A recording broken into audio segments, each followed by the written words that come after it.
perusahaan ingin mendapatkan potensi lebih, kami mengajukan izin untuk melakukan eksplorasi di wilayah hutan. Saya nggak mau. Nah, baik kalau begitu. Doraka sama leluhur saya. Amin. Sami Pak, abdi kayak gitu. Jadi insya Allah CKP, kebetulan saya di bagian legal Pak, jadi bertanggung jawab penuh agar CKP mengikuti aturan. Ini nanti ini kan nyuci emasnya pakai apa? CIL Pak, carbon inlet. Batuan ditambang, kemudian kita crushing ke bolnya sampai 200 mesh tersebut seperti itu. Kalau cara sederhananya rendam dalam tong lautan sianida. Sianida loh, Pak. Betul. Sianidanya kemana? Tadi Bapak ke sana tuh karena Pak, nanti kita ada namanya tailing dam facility. Di lumpur dari hasil pengolahan itu disimpan dalam suatu besar, kemudian dilakukan menggunakan kapur Pak. Dan dengan sinar matahari, kemudian sianida yang tersisa itu bisa dinetralisir dengan kapur dan matahari. Dengan waktu tertentu, dan kami pun... Kalau sianidanya bocor?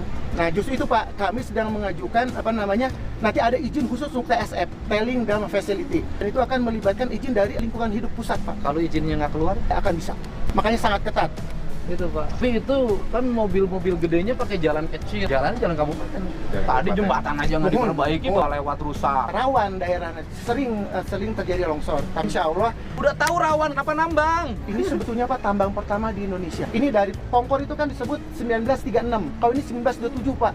Kalau mungkin pernah dengar cerita. Saya mah nggak tertarik sama tambangnya Pak. Kayaknya hanya beberapa orang, rakyatnya suka susah di sekitarnya. Betul. Nah justru itu Pak, kalau CKP secara perusahaan dari zaman dulu Antam Pak, itu belum pernah produksi. Yang justru yang menikmati masyarakat dari menambang monap walaupun tidak ada izin. Jadi habis ada penambangan resmi, rakyat ikutan nanti, ikut tambang ilegal. Nah alhamdulillah justru di ini masyarakatnya lebih kooperatif. Pak, kalau sudah ada penambangan resmi, ya yang diizinkan pemerintah, ya kan saya juga memahami Pak.